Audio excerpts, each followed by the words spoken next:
Bonjour et bienvenue à Basic French with me. I'm Dana from We Learn to Share, and today I'm going to share my knowledge about French, and this is our second lesson. You can check our first lesson at the We Learn to Share YouTube channel, and for today we are going to cover French greetings and salutations, aller verbs, which mean to-go verbs, and subject pronouns and stressed pronouns in French. So these are the table of contents. But before we go right into it, let's do a quick review first. Last time we learned the French alphabet, so today we're going to recite it one more time with me. So let's start. A, B, C, D, E, F, G, H, I, J, K, L, M, N, O, P, Q, R, S, T, U, V, W, X, Y, Z. Okay, I think you are all warmed up, so let's go right into the French greetings and salutations. Okay, these are the three most basic French greetings. Bonjour, good day. Bonsoir, good evening. And salut, hi. These all seem like the similar meaning, but they have different meanings. For example, good day and good evening, and they can be used in different situations. So let's get into that. First, bonjour. This just means this seems like one word, just good day, but it's not. So you can dissect it into two parts, bon and jour. And bon means good, and jour means day. So you say good day, bonjour. Follow after me, bonjour. And bonsoir is like the basically the same mechanism. So you can dissect it into two parts, bon and soir. Bon means good and soir means evening. So you can say good evening when it's evening. In French, you can say bonsoir. Bonsoir. And then there is salut, which means hi. And you can kind of feel it from the meaning hi, that it's used with friends. It can only be used in intimate relationships. So for example, if you say salut to your boss who you're meeting for the first time, that is not going to give a good impression. So you would preferably say bonjour than salut. So you can say salut in non-formal situations. Typically when you say good morning or good day, good evening, a follow-up question is how are you doing? What's going on with you? So we're going to learn about that. First, there's comment allez-vous? How are you doing? And the same meaning. Comment vas-tu? This also means how are you doing? And the last one, comment ça va? Means how are things, and it requires a little different answer than the previous two. So let's follow after me. Comment allez-vous? Comment allez-vous? And the second one, comment vas-tu? Comment vas-tu? And the last one, comment ça va?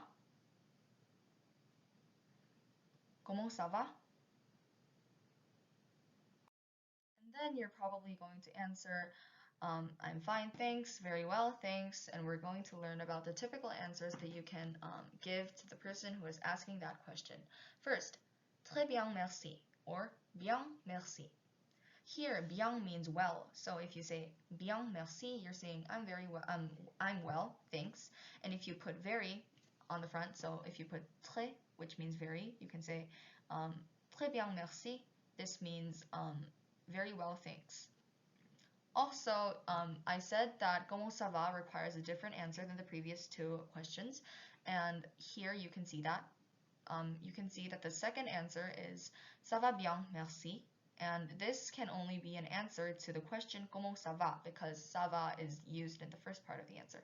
So you can say ça va bien, merci when a person asks you comment ça va, how are things, you can say very well, thanks, ça va bien, merci. These are the most typical answers, and you can also say that I'm fine, I'm just rolling with things, yeah, so, things are not very good or nor very bad. You can say comme ci, comme ça, or pas mal, merci. Pas mal means not bad, thanks. This is kind of less of a positive attitude than bien, merci. So you can use it, but I recommend you using très bien merci or bien merci when you are a novice and you go to France for the first time because you don't want to seem like a cranky person. So let's follow after me again. Très bien merci. Très bien merci. Ça va bien merci. Ça va bien merci. Comme ci, comme ça. Comme ci, comme ça. Pas mal, merci. Pas mal, merci. The last thing you have to learn about the salutations is merci. So this is well known, so you probably would know it. It means thank you, and it can be used in various different situations. For example, if a person does something for you, you can say merci, and then that person would say you're welcome or not at all, don't mention it, and the expressions in the bottom two expressions are the answers that you can give when you do something good for the person and the person says merci to you. You can say je vous en prie, you're welcome, don't mention it, it's totally fine, and de rien, not at all, you're welcome. So let's recite after me again. Merci. Merci. And je vous en prie. Je vous en prie. Finally, de rien. De rien. This time we are going to try a dialogue.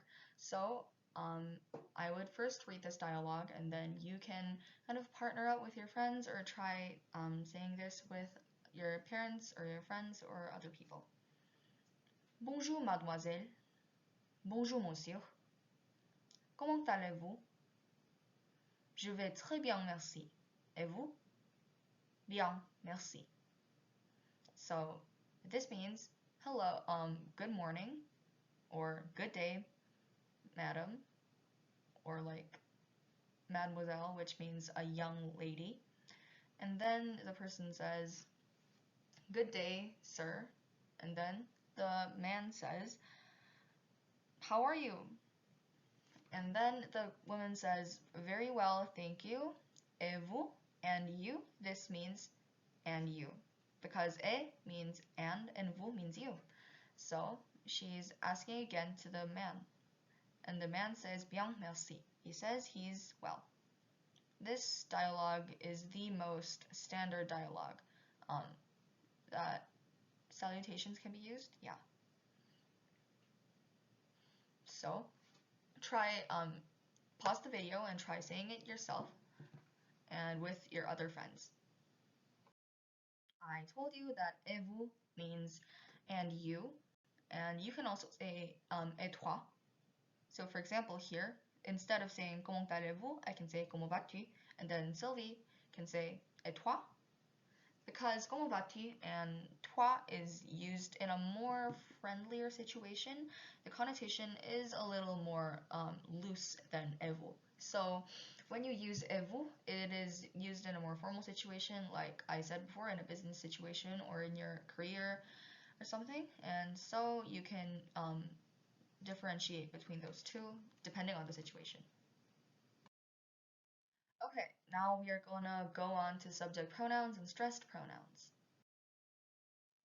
So this table seems very perplexing, but it's easy. It's just like American pronouns. So I mean, yeah, pronouns. So you can just power through it. I means I is je, you is tu, he is il, she is elle, we is nous, you is vous, they, il, and another they, elle. This can be differentiated between masculine or feminine. So if you're talking about a women group, you can say elle, or if you are talking about a group of men, you can say il. And for stress pronouns, for me, et toi, I said et toi. So at the dialogue, I said et toi, and that means and you, and that's where the pronoms toniques are used. So let's go from the first part. Me is moi, you is toi, him is lui, her is elle, it's same with the subject pronoun. Us is nous, same again with we. You is vous, again, same with the subject pronoun. And them is eux, and another them is elle. So you can basically think that groups of women or just women have the same subject and stressed pronouns. And you are probably going to have to memorize this, but it doesn't take a lot of time because you see a lot of these subject pronouns in sentences and you're gradually going to absorb it. But I think you have to at least like make a effort to memorize this je, tu, elle, il, nous, vous, il, elle, like these. You should be able to know which pronoun the sentence is indicating when you read a sentence. Okay, these are some example sentences where subject and stressed pronouns are used. So the first sentence is Je ne sais rien moi. Et toi? You don't have to know the meaning of it yet, but I'm sure you know et toi because we saw it before in the dialogue. It means and you. And je ne sais rien moi in the first part is I don't know anything about it. And the reason why I put italics in the English translation here is because there's moi in the end of the sentence. And this accentuates je, which is the subject pronoun. So in English, you can say it kind of sarcastically, I don't know anything about it, like that. So I said moi was a stressed pronoun. This is how stressed pronouns are used. They accentuate subjects into sentences sometimes, or they do other things that you will see in the second sentence. So these are the subject pronouns that are used, je, and moi, which is a stressed pronoun, and then toi, again, a stressed pronoun. Let's go to the second sentence, which is comme eux, je suis perplexe. This means, like them, I am puzzled. And here you can see that je and je is used again. Je is the most used subject pronoun because it means I. You always use it when you introduce yourself, which is going to be another lesson. You are going to learn how to introduce yourself. So I'm going on to the second sentence again. I shouldn't digress. Comme eux means like them, and eux, which I said is them. This is a stressed pronoun, and these are used like this in the sentence. So, comme eux, je suis perplexe means like them, I am puzzled. This is how the subject and stressed pronouns are used. Now we are going to go on to aller verbs, which are to-go verbs. Okay, this is the table that we are going to use to learn the aller verbs, which are to-go verbs, like I said before. And you can see that here, the subject pronouns that we learned right before are used directly, so this is why you have to know the subject pronouns well. And here you can see that the vais, va, allons, aller, the verb forms are all different based on what subject pronouns come before. So you have to know the subject pronouns well, and then listen to this lecture. And so let's go on. First person singular, je vais. Second person singular, tu vas. Third person singular, il va, elle va, on va. Like this. So, in English, you can say that it's I go, you go, and he, she goes. And on here is a we, and typically it's not used here. So when you're using we, you probably would use nous allons in the first person plural section here.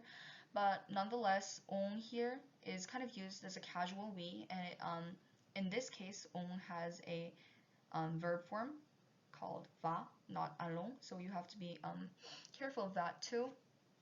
So let's go over it once again. Je vais, tu vas, il va, elle va, on va. This was the singular part, and let's go on to the plural. Plural first person is nous allons. Plural second person is vous allez. Plural third person is ils vont and elles vont. You can see that the verb forms become radically different than the singular part, so you have to be careful about that. And here, if I translate it to English, it's we go, and here you can say vous allez, you go.